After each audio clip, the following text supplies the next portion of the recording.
జరుగుతుంది. మహిళల కోసము, ముస్లింస్ కోసము, క్రిస్టియన్స్ కోసము, ఎస్సీల కోసము, బలహీన వర్గాల కోసం పనిచేసే పార్టీ మన కాంగ్రెస్ పార్టీ. కాబట్టి ఇక్కడున్న కాంగ్రెస్ అభ్యర్థి మరి డాక్టర్ కడియం కావ్య శ్రీహరి గారి కూతురు నిలబడ్డది. మరి ఆమె చేయి గుర్తు మీద ఓటు వేసి అత్యధిక మెజార్టీతో మీరు గెలిపిస్తారని చెప్పుకుంటూ, మరి ముఖ్యంగా ఇక్కడున్న కాంగ్రెస్ కార్యకర్తలు ఎవ్వరు కూడా అధైర్యపడకుండా, పదవుల గురించి బాధపడకుండా ఖచ్చితంగా సమానంగా మీకు ముందరుండి పనిచేస్తారు. కాబట్టి కలిసిమెలిసి పనిచేయండి. దయచేసి ఓటింగ్ రావడానికి చూసుకోండి. ఎప్పుడో వచ్చే పదవులు కాదు. ఎందుకంటే అన్న కూడా సీనియర్ కాబట్టి మీకు తెలుసు, కష్టపడాలని గుర్తుపడతాడు. మీరు ఎలాంటి భయపడకుండా తప్పకుండా మీరందరూ కలిసి గట్టిగా పనిచేసి మరి లింగాల గన్పూర్ మండలం అత్యధిక మెజార్టీ కాంగ్రెస్ పార్టీకి ఇస్తుందని చెప్పుకుంటూ మనవి చేసుకుంటాం. ఆ బంధువులలో మహిళలు ఉన్నారు, కానీ మహిళలను కూడా కించపరిచే విధంగా మాట్లాడుతున్నాడు. సభ్యత లేకుండా మాట్లాడుతున్నాడు. అది గమనించాలని చెప్పి నేను కోరుతున్నాను. పాపం ఆయన పరిస్థితి ఏంటంటే, నేను బీఆర్ఎస్ నుంచి కాంగ్రెస్ పార్టీలోకి వచ్చిన, ఆ బీఆర్ఎస్ ఖాళీ అయింది. ఆ బీఆర్ఎస్ ఖాళీ అయినప్పుడు ఆయనను పిలిచి, మరి మీరు వరంగల్ పార్లమెంట్ నుంచి వరంగల్ పార్లమెంట్ నుంచి ఎంపీగా పోటీ చేసే అవకాశం ఆయనకి ఇవ్వాలి కదా, ఇయ్యలేదు. ఎందుకంటే నువ్వు పనికిరావు, నువ్వు సన్నాసివి, నువ్వు దద్దమ్మవు, నీకు టికెట్ ఇవ్వమని చెప్పేసి ఇప్పుడు వచ్చి తొడలు కొడుతున్నాడు. ఇక భారతీయ జనతా పార్టీ 10 ఏళ్ళ నరేంద్ర మోడీ గారి అధికారంలో ఉండి తెలంగాణకి ఏమి ఇచ్చిండని నేను అడుగుతున్నా. తెలంగాణకి ఏం తెచ్చిండని నేను అడుగుతున్నా. ఏమైనా ఒక స్టీల్ ఫ్యాక్టరీ ఇచ్చిందా, ఒక కోచ్ ఫ్యాక్టరీ ఇచ్చిందా, ఒక ప్రాజెక్ట్ ఇచ్చిందా, లేకుంటే ఒక విశ్వవిద్యాలయం ఇచ్చిందా, లేకుంటే ఒక మెడికల్ కాలేజ్ ఇచ్చిందా, ఒక ఐఐఎం ఇచ్చిందా, తెలంగాణకు ఒక 1000 కోట్ల నిధులు ఇచ్చిందా? ఏ ముఖం పెట్టుకొని నరేంద్ర మోడీ గారు తెలంగాణ ప్రజలను ఓట్లు అడుగుతున్నాడో మనం నిలదీయవలసిన అవసరం ఉంది అని చెప్పి ఈ సందర్భంగా గుర్తు చేస్తున్నా. నరేంద్ర మోడీ గారు బీజేపీ ఒక మాట చెప్తున్నది, మళ్ళీ అధికారంలోకి వస్తే డాక్టర్ బిఆర్ అంబేద్కర్ విగ్రహాలు కూలగొడతామని చెప్తున్నారు.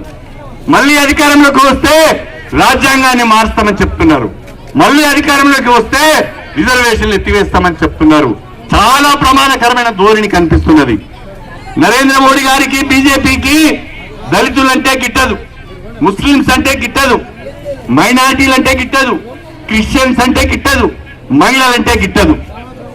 ఎవరు కావాలి వాళ్లకు? అదానీ అంబానీలు కావాలి, లక్షల కోట్ల ఆస్తులున్న వాళ్ళు కావాలి, మనలాంటి పేదవాళ్ళు గిట్టరు. అలాంటి నరేంద్ర మోడీని అడ్డుకోవాలంటే రాహుల్ గాంధీని ప్రధానమంత్రిని చేసుకోవాలి. మనం కాంగ్రెస్ పార్టీని గెలిపించుకోవాలి.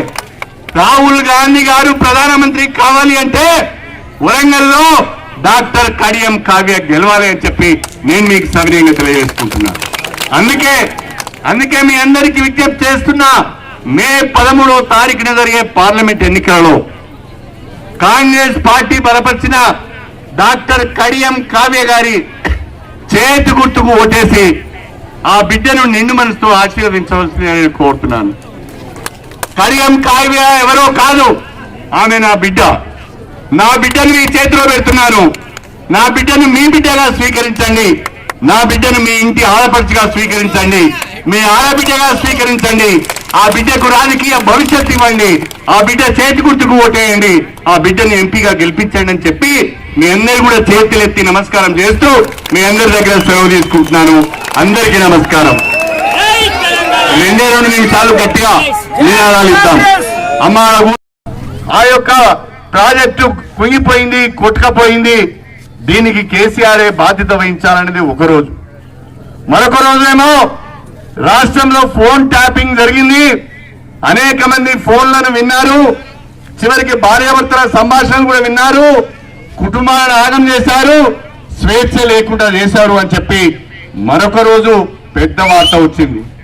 ఇంకొక రోజేమో హైదరాబాద్ చుట్టూ ఉన్న వందలాది ఎకరాల భూములను కల్వకుట్ల కుటుంబము ధరణిని అడ్డం పెట్టుకొని ఆక్రమించుకున్నది, పేదలకు ఇండ్ల జాగాలు కూడా లేకుండా పోయినాయి అని ఇంకొక రోజు వచ్చింది. ఇంకా సిగ్గుతో తల వంచుకోవాల్సిన పరిస్థితి ఏంటి అంటే, సాక్షాత్తు కేసీఆర్ బిడ్డ కల్వకుంట్ల కవిత లిక్కర్ కుంభకోణంలో ఇరుక్కొని 100 కోట్ల రూపాయల అవినీతికి పాల్పడి ఇవాళ తిహార్ జైల్లో ఆమె 40 రోజుల నుంచి ఆ జైల్లో ఉన్నది. ఇవన్నీ చూస్తూ ఉంటే అయ్యో ఈ అవినీతి పార్టీలో నేనున్నాను, అవినీతికి అక్రమాలకు పాల్పడ్డ బీఆర్ఎస్ పార్టీలో నేను ఉన్నాను, నియోజకవర్గ ప్రజలకు ఏం చేయలేని పరిస్థితిలో ఉన్నానని ఆలోచిస్తున్న సమయంలో గౌరవనీయులు మన పిసిసి అధ్యక్షులు మన ప్రియతమ ముఖ్యమంత్రి రేవంత్ రెడ్డి గారు ఎంత